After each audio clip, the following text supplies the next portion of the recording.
Boa noite, irmãos. Nós vamos então passar ao nosso estudo entre o bem e o mal, em busca da sabedoria no mundo de ambições. Hoje nós vamos começar a falar, hoje, semana que vem, sobre a promoção do bem comum. E promoção do bem comum no mundo de ambições é algo muito difícil, é algo muito complicado. Por quê? Porque nós somos constantemente motivados a pensar única e exclusivamente no nosso próprio interesse e benefício. Promoção do bem comum dentro de uma sociedade ocidental, capitalista, é algo muito difícil. Quer ver? Por exemplo, você trabalha numa determinada empresa e tem ali um empresário. Como que você lida com aquele empresário? Ele tem uma empresa, ele é o dono da empresa, você é funcionário dele. Como que é a relação entre o chefe, o patrão, o dono e o funcionário? Por exemplo, o dono, o empresário, quer sempre um maior lucro com o menor custo. Não é isso? O empresário ele vai sempre querer, dentro da empresa, dentro da indústria, dentro do comércio, ou seja lá o que for, ele vai querer um maior lucro com o menor custo possível. O funcionário, ele quer, pelo outro lado, o quê? Um maior salário com o menor esforço possível. Não é isso? Está vendo como uma coisa choca? A gente já começa aqui uma dificuldade, quando a gente pensa em promoção do bem comum, quando a gente olha nessa perspectiva. Se eu olhar na perspectiva do empresário, o chefe com o chefe de empresas, donos de empresas, se são empresários do mesmo ramo, por exemplo, a gente pode até ter alguma coisa em comum quando, por exemplo, o sindicato se une para buscar aumento de salário e tal, até as empresas podem se unir. Mas o fato é que, se eu tenho uma empresa e o outro tem uma empresa do mesmo ramo, eu quero muito que eles se dê mal para eu me dar bem. Ou, via de regra, eu me dar bem, eu só vou me dar bem se muitas vezes ele se der mal. Tem também a questão do funcionário, que funcionário não é santinho, não é um anjo da história. Por exemplo, eu trabalhei muitos anos em indústria e a gente tem essa política, né, hoje em dia, deve ser assim ainda hoje, desde 2008 que eu estou fora, mas você tem toda uma política de fazer o funcionário pensar, ou fazer o funcionário agir como se ele estivesse dentro de uma grande família. Então você tem toda a intramídia da empresa voltada para fazer você se sentir dentro de uma grande família, parte de uma equipe. Eu lembro que tinha lá nas empresas que eu trabalhei, tinha essa ideia, né, de você se sentir ali no meio de uma grande família, de você se sentir parte de uma equipe. O empresário, é importante que você se sinta assim. No entanto, a realidade é o seguinte, é um querendo se dar bem em cima do outro. Só tem uma promoção no setor. A promoção vai para aquele que, de alguma maneira, fez ali o que o patrão queria que ele fizesse. Então, na verdade, quando chega nesse ponto, esse espírito de equipe, grande família, vai por água abaixo. Né? Eu vou fazer o possível, se o cara lá fez uma besteira, eu fico triste por fora, mas lá dentro eu fico, ganhei ponto, ou o cara perdeu ponto. Vocês já viram concurso de Miss? Né? Vocês já viram, né? É aquele negócio que acontece ali, né? Meio ridículo. Eu fico constrangido às vezes com aquilo. Que a Miss que ganhou foi tal, fulana de tal. Aí vem a outra, né? Vem, abraça, fica feliz. Não é isso. Por dentro, ela está, poxa, eu queria muito ser a Miss. Lá atrás das câmeras, ela vai chorar, ela vai achar defeito na outra. Né? A outra era muito magra ou coisa parecida. Né? É mais ou menos isso que acontece dentro da nossa sociedade. E aí, quando nós falamos dessas ambições que são naturais à nossa própria condição humana, quando um indivíduo chega numa posição de poder e influência, todas essas questões, elas se tornam ainda mais evidentes. Quando o sujeito cresce na vida, ou se torna alguém numa posição de poder e influência, quando alguém se torna, por exemplo, um vereador, quando alguém se torna um prefeito, quando alguém se torna um juiz, um desembargador, quando ele se torna alguém que realmente tem poder e influência, essas questões ficam muito mais exacerbadas, muito mais críticas. E aí, como que as pessoas lidam com essas questões né? Via de regra, o que acontece é o seguinte: na posição de poder e influência, primeiro, assuntos que afetam uma nação inteira passam a ser tratados visando o interesse de grupos específicos. Né? Questões que interessam uma nação inteira, questões que interessam a um estado inteiro, questões que interessam ao município inteiro, que afetam o município, o estado ou o país, passam a ser tratadas, né, visando o interesse de grupos específicos, de grupos minoritários. Por quê? Porque há dentro de nós o desejo egoísta, individualista da gente se dar bem.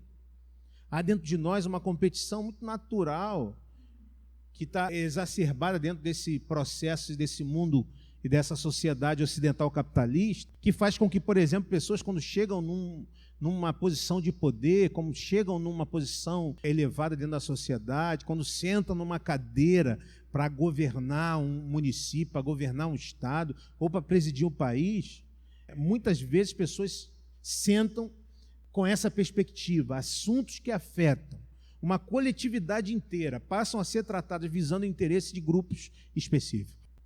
Quando eu tenho um grupo grande, tem um assunto que é de interesse desse grupo grande, mas eu estou preso a determinado grupo pequeno, eu sempre vou afetar negativamente, porque eu nunca vou fazer algo que interessa ao grupo todo, eu vou fazer algo que interessa ao pequeno grupo. Por quê? Porque essas questões que estão dentro da gente, esse interesse individualista da gente se dar bem, faz com que isso naturalmente aconteça. Uma segunda coisa que acontece aqui: negócios que visam o bem-estar de uma cidade ou região passam a ser tratados visando o lucro e o benefício de apenas alguns. Depois eu vou mostrar para vocês que eu estou falando do Salomão, tá, gente? Para de ficar aí pensando que eu estou falando de hoje em dia, eu estou falando de Salomão. Então, negócios que visam o bem-estar de uma cidade ou região passam a ser tratados visando o lucro, o benefício de apenas algumas pessoas. Pessoas que eu conheço, pessoas que me ajudaram a chegar onde eu cheguei. Essas pessoas, geralmente, que se tornam beneficiadas pelo meu poder e minha influência que eu tenho hoje. Por quê? Porque eu quero sempre mais. E também recursos públicos destinados à promoção do bem comum passam a ser utilizados como fonte de enriquecimento pessoal. Então, aquilo que serviria para o bem comum, para o bem da coletividade, passa a ter como objetivo atender a interesses pessoais, o enriquecimento pessoal de determinadas pessoas, né, ou minha mesmo. Né? Eu acabo desviando o recurso porque eu quero enriquecer. O meu sentimento individualista faz com que isso aconteça. O problema é que nós achamos que a maneira, e a gente fica logo pensando nos políticos, né, quando eu estou falando isso aqui, mas olha só, o problema é que achamos que a maneira como essas pessoas lidam com isso é algo que acontece somente quando eles estão nessa posição de poder e influência. Mas como eu falei aqui, isso só acontece porque essas pessoas sempre lidaram com as coisas dessa maneira, sempre tiveram esse tipo de mentalidade em relação às coisas, mesmo quando eles lidavam com coisas pequenas, mesmo quando eles lidavam com poderes pequenos. Então, agem assim com grandes coisas, por quê? Porque sempre lidaram com isso nas pequenas coisas. Ou seja, a menos que essa lógica individualista seja quebrada para lidar com as coisas de uma maneira diferente, seremos assim, será assim. A nossa classe política será assim. A não ser que haja um quebrar desta lógica na mente e no coração das pessoas, as pessoas vão lidar com as coisas dessa maneira, usando poder e influência para benefício próprio. Então, irmãos, a vida de Salomão é um tanto complexa. Há várias facetas na vida de Salomão. Eu falei também aqui o seguinte: com essa série a gente vai também mostrar um lado meio podre de alguns personagens bíblicos que a gente sempre teve um olhar bem romântico, porque a gente aprendeu lá com a tia, lá na escola dominical, que Davi, por exemplo, um homem segundo o coração de Deus, e era. Mas o Antigo Testamento também é a história de um homem, do ser humano que fracassou, e de um Deus que, ainda que nós tenhamos fracassado, Ele não desistiu de nós. O Antigo Testamento também é a história do homem que fracassou, do homem que é pecador, e de um Deus que fez aliança com esse homem, e de um Deus que não desistiu desse homem. O Antigo Testamento também é essa história.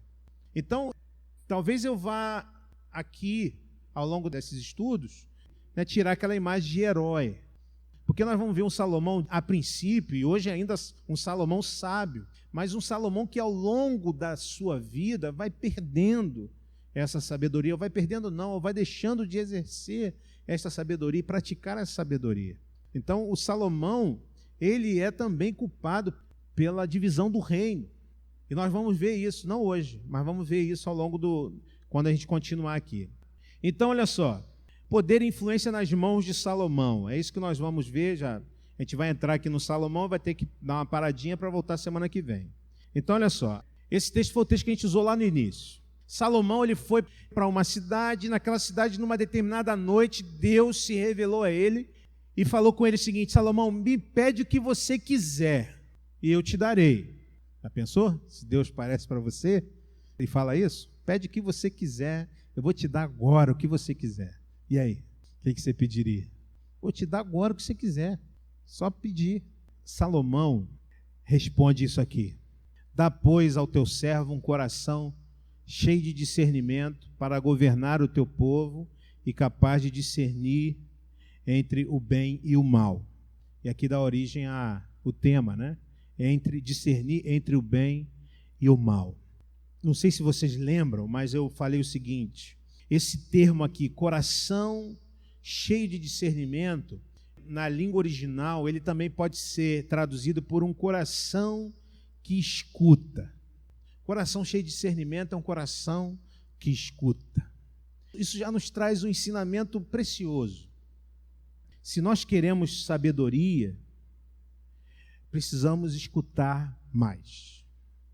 Precisamos escutar mais o que Deus tem a nos dizer sobre a nossa vida. E aí nós temos uma grande dificuldade, porque nós vivemos numa sociedade do barulho. Nós vivemos na sociedade da tecnologia, da mídia, e aí nós não temos mais silêncio. Nós temos o tempo todo vozes, vozes, vozes. É o celular, é o WhatsApp, é o Facebook. Nós temos vozes. Nós passamos na rua, tem um outdoor, vamos no mercado, está tocando uma musiquinha. De repente o camarada começa a falar das promoções. Não há mais silêncio. A capacidade de ouvir, hoje em dia, para nós, que somos uma geração que ainda pegamos um tempo diferente, é difícil. Para as novas gerações, para os nossos filhos, para os nossos netos, será ainda mais desafiador. Capacidade de ouvirem, capacidade de pararem, de escutarem, de ouvirem a Deus, de pararem dentro do quarto. Você tem adolescente lá na tua casa, né? Como é que eles vão parar no quarto e esquecer do WhatsApp por 10 minutos? A gente imagina que seja algo muito, muito difícil hoje em dia. Por 10 minutos deixar o celular e o WhatsApp desligado para falar com Deus. Então, nós temos essa dificuldade. Escutar a Deus, escutar aquelas pessoas que Deus pede que a gente escute nas Escrituras. Se nós queremos ser sábios, nós precisamos escutar mais, né? Muitos dos problemas que nós enfrentamos na nossa vida, nós enfrentamos porque não estamos dispostos a escutar. Porque não estamos dispostos a escutar, a abrir os nossos ouvidos para escutar. Deus responde a Salomão. 1 Reis 3, 12 e 13. Responde o quê? Eu lhe darei um coração sábio e capaz de discernir, de modo que nunca houve, nem haverá ninguém como você. Também lhe darei o que você não pediu, riquezas e fama, de forma que não haverá rei igual a você durante toda a sua vida. Veja a resposta de Deus a Salomão.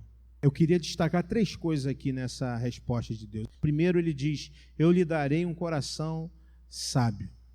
E aí, eu lhe darei um coração sábio, me faz pensar que parece que existe uma coisa que Deus quer nos dar gratuitamente, E essa coisa que Deus deseja nos dar gratuitamente, essa coisa que Deus deseja que nós tenhamos, que a gente se torne, é a sabedoria.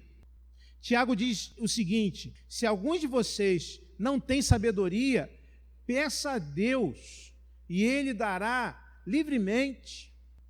Se tem alguma coisa que Deus deseja, é que a gente tenha um coração sábio. Se tem uma coisa que Deus deseja, é que a gente tenha sabedoria. Se tem uma coisa que Deus deseja ver em nós, é a gente se tornando pessoas sábias. Ele diz: eu lhe darei um coração sábio. Uma segunda observação sobre essa resposta de Deus é o seguinte: Deus responde: também lhe darei o que você não pediu. Também darei para você o que você não pediu. E aqui vai uma verdade simples e básica da Escritura. Estava pensando sobre isso, refletindo sobre isso, e pensei o seguinte: Deus me deu ao longo da minha vida de 43, quase 44 anos, muitas coisas que eu não pedi. Deus te deu também muitas coisas que você não pediu. Muitas coisas que nós não pedimos. Se eu tivesse a capacidade agora de recordar todas as coisas que eu pedi, e eu perguntasse o seguinte: será que a minha vida teria sido melhor se Deus me desse só o que eu pedi? Será que a nossa vida teria sido melhor se Deus tivesse dado para a gente só o que a gente pediu? Será? Se Deus tivesse me dado só o que eu pedi, certamente eu não estaria aqui. Certamente não. Quem cuidou de mim até chegar aqui foi Deus. Quem cuidou de você, quem te deu as coisas que Ele sabia que você precisava foi Deus. Graças a Deus que Deus me deu coisas que eu não pedi. Graças a Deus que Ele sabe e me conhece para me atender naquilo que eu nem sabia que precisava.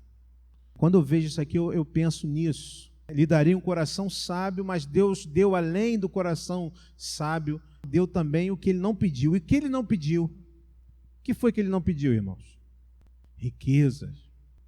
Deu a Ele poder, fama, que deu a Ele influência. E aqui a coisa pega um pouquinho, porque esse negócio de Deus dar riqueza para o sujeito, a Bíblia não diz que não é bom que a gente acumule bens. A Bíblia não diz que o dinheiro é a raiz de todos os males. A Bíblia não ensina isso para a gente. E a fama? A fama ainda é pior. Quem tem fama geralmente se enche de orgulho. E a Bíblia não diz que o orgulho precede a ruína, a queda. E aí, gente? Como é que a gente resolve esse problema?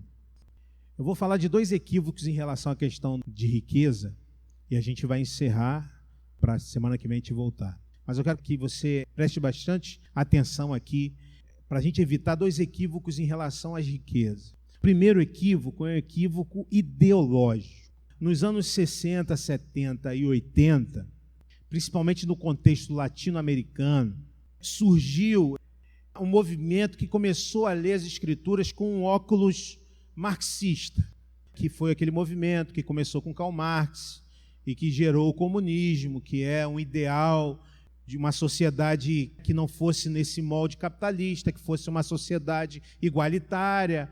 E houve um movimento chamado Teologia da Libertação, que começou a ler as Escrituras com este olhar. E, a partir disso, para esses que olhavam a Escritura com esse olhar, todo rico passou a ser visto como opressor. O rico passou a ser sempre digno da ira de Deus. Todo rico, toda pessoa de posse passou a ser instrumento de manipulação e alienação, que são conceitos do marxismo. E aí ficava difícil olhar para alguns personagens bíblicos, como por exemplo Abraão, que se tornou um homem muito rico, com muitos bens. Ficava difícil olhar para alguns homens ali do Antigo Testamento. E aí esse equívoco ideológico, que tinha essa influência marxista, ele começou a dizer, a proclamar o seguinte: primeiro, Deus gosta do pobre e Deus odeia o rico. Uma outra coisa importante dessa fase é que, por exemplo, a comunidade primitiva lá de Atos dos Apóstolos foi o primeiro exemplo de comunismo, de uma comunidade que vivia esses valores marxistas. E uma outra coisa interessante que esse movimento gerou justamente foi a culpa em todo aquele que alcança algum nível de prosperidade. Você deve sentir, assim, em alguns momentos, você deve sentir essa culpa no seu coração, pensando o seguinte: poxa, será que Deus vai continuar me amando eu sendo uma pessoa rica? Isso foi gerado por esse movimento, que, de alguma maneira, tornou todo aquele que tivesse prosperidade a alguém que Deus não ama, Deus ama somente o pobre. Há um outro equívoco. O outro equívoco é um equívoco teológico. Porque nos anos 80, 90, isso até hoje está bem forte, surge a teologia da prosperidade. Teologia da libertação, teologia da prosperidade. A gente pode chamar a teologia da prosperidade de teologia da libertação dos ricos. Por quê? Porque a teologia da prosperidade identifica a prosperidade material como sinal da bênção de Deus.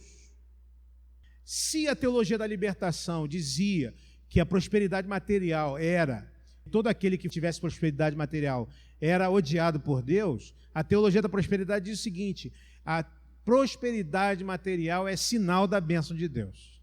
Uma coisa está totalmente oposta à outra. Então, a teologia da prosperidade, na teologia da prosperidade, o sinal da bênção de Deus é a prosperidade material. Ou seja, é fácil identificar quem é abençoado por Deus, segundo a teologia da prosperidade. Se você tem uma pessoa que tem uma conta robusta, se você vê uma pessoa que usa roupa de grife importada, se você vê uma pessoa que anda de carro importado, se você vê uma pessoa que todas as suas férias ela vai para o lugar que ela quiser, para a Europa e tal, essa é muito abençoada. Não é pouco, não, é muito abençoada por Deus. Então, se você chega num lugar assim, onde as pessoas pensam assim, você chega num lugar desse com um Fiat 147, né, ano 76. Se você chega nesse lugar com a roupa do Carrefour, se você chega nesse lugar assim, você está em pecado. Na lógica da teologia da prosperidade, você está em pecado. Você é uma pessoa que não é abençoada por Deus. E isso geralmente está relacionado com a sua fidelidade nos dízimos e ofertas. Isso geralmente dentro da teologia da prosperidade. Se você quiser mudar essa coisa na sua vida, é só você ser fiel nos dízimos e nas ofertas, e você vai ver isso sendo transformado na sua vida. Esses dois modelos, esses dois equívocos, se o equívoco ideológico gera em nós uma dificuldade de aceitar que Deus pode nos fazer prósperos, que segundo o querer de Deus Ele pode nos fazer prósperos, e com isso nos fazer prósperos, Ele tem um propósito na nossa vida, o equívoco teológico, né, ele faz com que a gente veja todas as bênçãos que Deus nos dá e que a gente age em relação a elas de maneira sempre utilitarista. E aí, quando a gente olha para esses dois equívocos, a gente precisa se lembrar de uma terceira via, que é a via bíblica, e que é a via que precisa estar dentro do nosso coração, que é o princípio da mordomia. O que é o mordomo? O que o mordomo faz? A gente não tem mordomo, né? A nossa cultura não é muito de mordomo, mas você vê nas novelas que o mordomo sempre ele fica com a culpa, né? Do assassinato, no final das contas, foi o mordomo. Mas o que o mordomo faz? Cuida de quê? Da casa. Ele cuida da casa como se a casa fosse dele. Ele administra, ele cuida de todos os funcionários da casa, ele cuida da despensa, ele cuida de tudo como se a casa fosse dele, mas a casa não é dele. O princípio da mordomia é justamente isso. E aí há um cântico de Davi, eu quero terminar, a gente vai continuar semana que vem. Há um cântico de Davi que expressa muito bem, já Davi no final de sua vida, esse sentimento de um rei que se tornou um rei poderosíssimo, mas que no final da vida olha para trás e vê e lembra de onde ele saiu, que Deus tirou ele de um campo onde ele cuidava de animais, e que foi Deus quem deu tudo o que ele teve na vida toda. Foi Deus quem deu a ele tudo que ele conquistou na vida toda. Ele diz: Teus, ó Senhor, são a grandeza, o poder, a glória, a majestade e o esplendor, pois tudo que há nos céus e na terra é teu. Teu, ó Senhor, é um reino. Tu estás acima de tudo. A riqueza e a honra vêm de ti. Tu dominas sobre todas as coisas. Nas tuas mãos estão a força e o poder para exaltar e dar forças a todos. Davi está reconhecendo esse princípio da mordomia. Tudo que nós somos, irmãos, tudo que nós temos, e aqui não tem nenhum milionário. Para todos nós que temos o nosso escortezinho, que conquistamos, que olhamos para a nossa vida e fizemos coisas, conquistamos coisas, precisamos ter esta mesma atitude com relação à nossa vida. Tudo que nós somos, tudo que nós temos, tudo que nós conquistamos, onde nós chegamos, se chegamos muito longe, se não chegamos tão longe assim, tudo foi Deus quem nos deu, foi Ele que fez por nós. E nós somos mordomos, ou seja, o nosso dinheiro, os nossos bens, tudo que nós temos são do Senhor, e Ele coloca nas nossas mãos para nós cuidarmos como se fosse nosso. O nosso dinheiro, da nossa casa, das nossas conquistas, dos nossos relacionamentos, Deus coloca nas nossas mãos para a gente cuidar. Eu vou parar por aqui, e semana que vem nós vamos então ver na vida de Salomão, como ele lida com todo o poder e influência que ele passa a ter a partir do seu coroamento, e ele vai nos ensinar como lidar com essa questão do poder e influência de maneira a agradar a Deus, de maneira a glorificar a Deus, quebrando a lógica da nossa cultura e da nossa sociedade, que faz com que a gente passe sempre a ser e a lidar com as coisas para o nosso benefício próprio, sem olhar e sem observar que nós somos chamados para promover o bem comum. Porque em pequenas coisas nós podemos ter dificuldades, às vezes a gente, na hora do sufoco, a gente pode ter um benefíciozinho, a gente vai mesmo. Uma vaga no hospital que alguém pode passar um parente nosso na frente, e a pergunta é, e aí, vai ou não vai? Passa ou não passa? E a gente vai, não passa. Se a gente faz isso nas pequenas coisas, será que se a gente estivesse lá, sentado na cadeira, e tendo que definir e dizer se o dinheiro vai para onde deveria ir ou vai para outro lugar, será que a gente diria, não, vai para o lugar que tem que ir, podendo ir para o bolso, para o nosso bolso? A gente precisa refletir sobre isso. Salomão vai ensinar a gente a quebrar essa lógica, que às vezes é a lógica que está aqui dentro do nosso coração, porque nós somos pecadores, estamos nesse mundo, estamos sendo o tempo todo influenciados por esses valores e acabamos nos tornando pessoas assim, que estão sempre querendo o benefício próprio, acabam agindo assim, tá bom? Então semana que vem, na terça, para a gente poder olhar para Salomão e ver o que ele faz para a gente. 1 Reis 4, dever de casa. 1 Reis 4, também 1 Reis 10, tá bom? São os textos que nós vamos utilizar aqui na semana que vem.